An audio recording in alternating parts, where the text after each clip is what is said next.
Bayan, nakabantay ang buong puwersa ng pamahalaan sa mga lugar na daraanan ng Bagyong Francisco sa Northern Luzon at ilang pang lugar sa Visayas at Luzon. Posibleng magtaas na ng warning signal ang Pag-asa sa mga apektadong lugar bukas ng umaga. Kumuha tayo ng update sa galaw ng bagyo o Bagyong Francisco mula kay Pag-asa Weather Specialist Charmaine Varilla.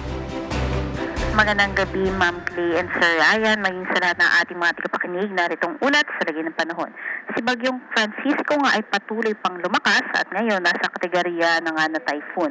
Huli nga ang namataan si Typhoon Francisco sa layong 1,055 kilometers silangan ng Central Luzon. Sa kasalukuyan, may taglay ito na lakas ng hangin na maabot ng 120 kilometers per hour, malapit sa sentro at pagbugso na maabot hanggang 150 kilometers per hour. Kumikilos pa rin yan pa kanluran, hilagang kanluran sa bilis na 25 kilometers per hour.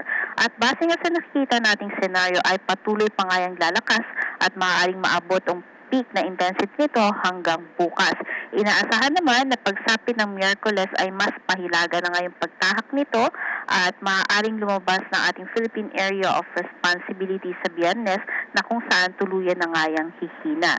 Sa kasalukuyan ay yung trough nga nitong nasabing bagyo ang siya nakaka-apekto dito sa Bicol Region na siya nagdudulot ng maulap na kalangitan at kalat-kalat na mapag-ulan, pagkidlat at pagkulog.